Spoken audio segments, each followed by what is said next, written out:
The Radio Forest Podcast. Hey, Forrest. It's Adrian from Hells Bells. What's happening? How are you? I'm good. How are you? Good. You guys are coming to Boise Saturday, July 20th. How's the tour been going this year? Awesome.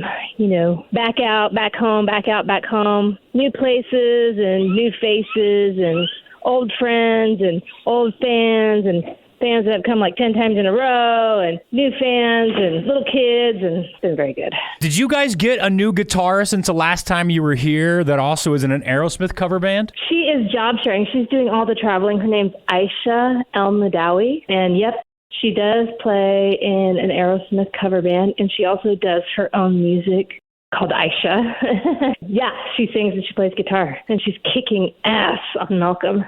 We have one that travels and one that doesn't. What are your thoughts on the AC/DC tour that's happening right now? Have you seen any video or any of the set lists or anything like that? Yeah, I've seen some clips on Instagram, and just people really thankful that Angus is out there and still moving around and at 69. And I just saw a couple clips, one where he's soloing Let There Be Rock and one where he's soloing, I think it's Whole Lotta Rosie. It might have been another Let There Be Rock clip. But he's sounding like Jimmy Page. Yeah.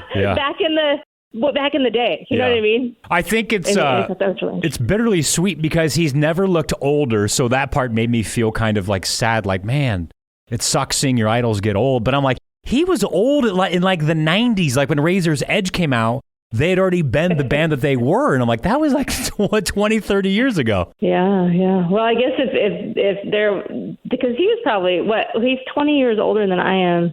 And was Razor's Edge 20 years ago? 30 years. Oh, wow. Oh, okay. Yeah. Man, we're all old. actually, probably earlier than that. Probably was like earlier mid-90s, I think. So probably close to 35 years, I guess. Wow. What are your thoughts, not if you necessarily have any, I guess just as an AC/DC fan, on the band touring without Phil and Cliff? No. I mean, if Angus wants to play and Brian's going to come along, it's really Angus's band. So at least Brian's there, but it feels to me like the fans have accepted that it's Angus's band, and if Angus is going to be there, then let's go.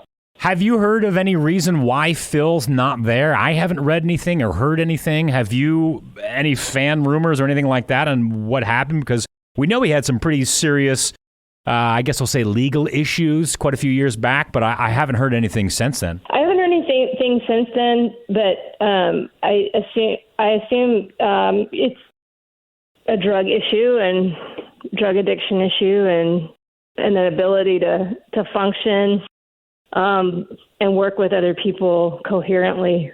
I imagine that's probably what it is, because even without drugs, it's hard to get along with people on the road. Yeah. Speaking of experience, is that what you're saying? Yeah. Yeah. You know, you're living together and you're not getting a lot of sleep. And I mean, they probably have it way more cush, but you know, it puts your relationships to the test for sure. Like in your ability, your skills to cooperate and be emotionally aware of other people. Yeah. And something I wasn't aware of in the 80s and the early days of AC/DC, until really Axl was singing with the band, and he was like, look, Angus has a no-nonsense approach. There's no drugs, there's no alcohol. And then you realize like him and Malcolm didn't, well, I think Malcolm might have had some issues. But I thought Angus and Malcolm didn't drink alcohol at all. I don't know if they ever had, but at least Angus is pretty like straight and narrow on the road. And like, look, if you're going to come in here messed up, you're just going to have to go, because I can't run the ship like that. Right. Yeah. I mean, when I met him, they just were smoking cigarettes and drinking tea. Yeah. I've heard Malcolm and Angus. Yeah. Tell me about meeting them then. What was that like? Nerve-wracking.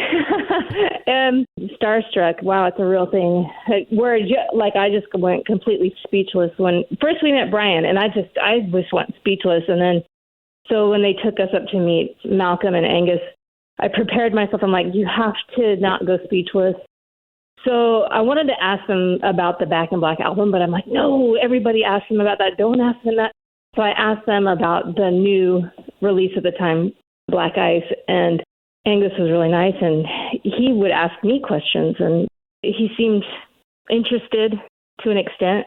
So that was really cool. So did he know who you were? Because he was aware of the band. I've heard him say, like, hey, this is like the best AC/DC cover group I heard was this all-female group from America. So this is the Black Ice, right? So was he aware in the moment, though, that you were in an AC/DC tribute group? Yeah, he knew that we were Hell's Bells, but he wasn't like, Adrian! Yeah. Oh, my God, I'd faint. I'd faint if he called my name. I'd pass out. Forrest. Yeah. Hey, Forrest. Yeah. Chain smoking. I just wet my pants and fall asleep right, and maybe like, what the hell happened? So this, I'm trying to think of the timeline then. Was Malcolm with the group? Yeah, he would have been with the group, but was he with the tour then? Did you get any chance to meet him? Yeah, I met him. When I asked kind of an innocent, stupid question, but I was a lot younger.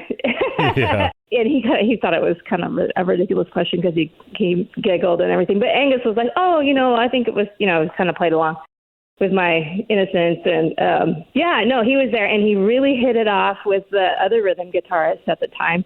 And they just chit-chatted. I saw the corner of my eye because I was busy talking to Angus. Yeah, it was real cool. And then they wanted to make sure that we played our own music too. They wanted to make sure that we, like our own original music. We said yes because at that time I've always been doing my own music. And then Jamie at the time was doing her band. And so they were very curious about that. So I thought that was really interesting. And can I ask how that was set up that you got to meet them? Because it's also been my experience.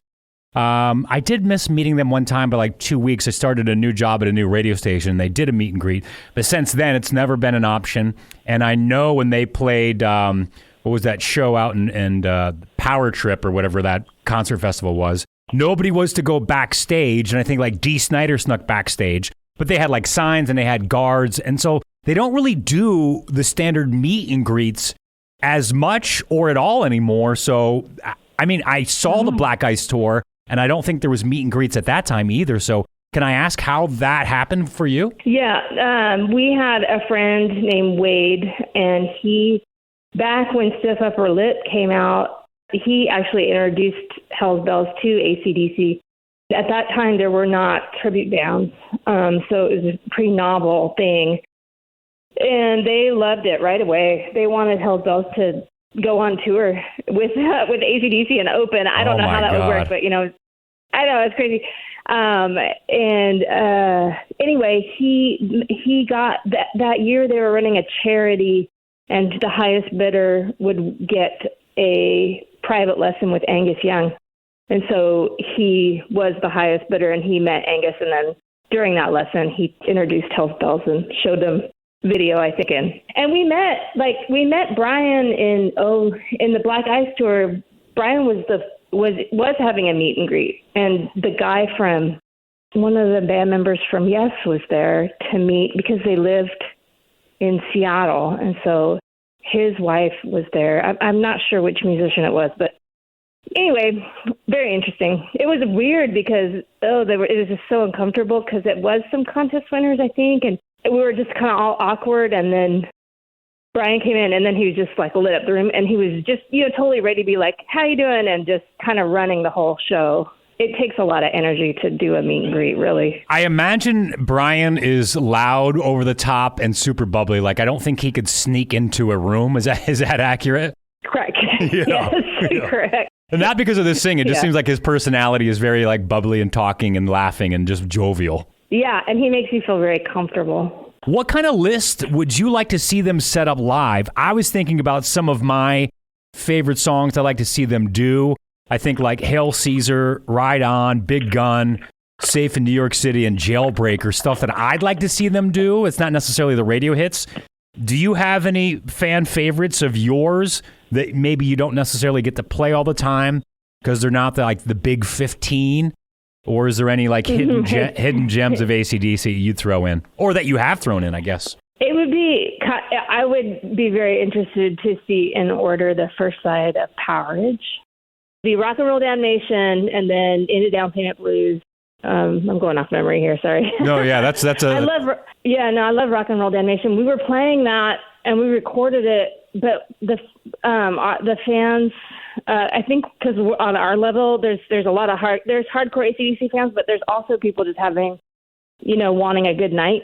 Yeah, you got to play. So I want to hear Back in Black and Shook Me All Night Long. Yeah, so when we would play Damnation, people would look like kind of confused because they don't know. They don't know it. Yeah. I don't know. Playing music for a living, like Rock and Roll Damnation, and then Down Payment Blues.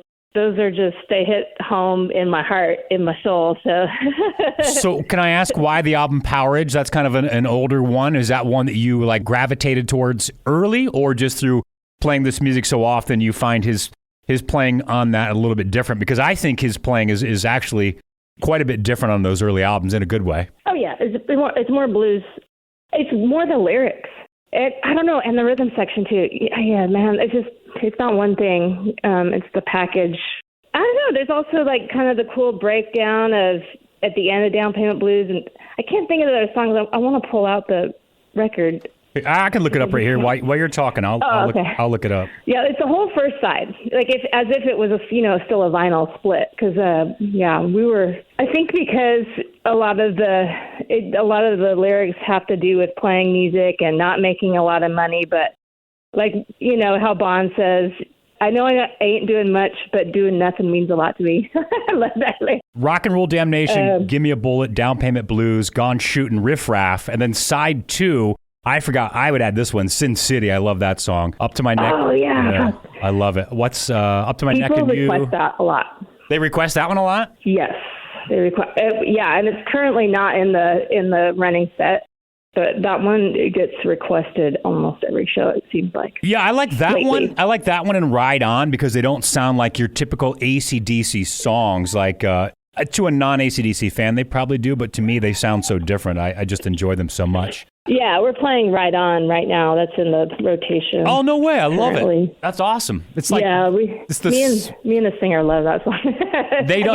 They can't play slow, and that's like the only slow AC/DC song in existence. Yeah. Have you ever been to, every year out in L.A., they do a tribute to Bon Scott. Dean Del Rey, I think, puts it on, the comedian. Are you aware of that, or have you ever made it out to that? Yeah, so they do. No, I didn't know about it. Yeah, they do a tribute to Bon Scott. I think I'm saying his name right. The comedian Dean Del Rey, he's got a podcast called Let There Be Talk. He's a huge AC/DC fan. He's had the band on there. But Steve Gorman from the Black Crowes is out there. He plays drums on a couple of songs. And then Bill Burr, the comedian, plays in a couple of songs. But I should... What does he play? Oh, he plays drums too. I forgot. Okay. Sorry, yeah. He's a really good drummer, yeah. But I should introduce you to Steve Gorman from the Black Crowes. He kind of is out there and part of it, but...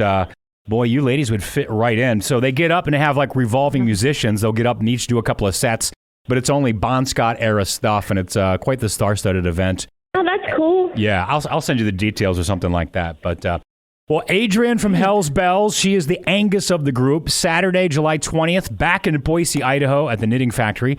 We can't wait to see you, Adrian. It's great to talk to you today, and we'll see you soon in July at the Knitting Factory. Great, thanks, Forrest.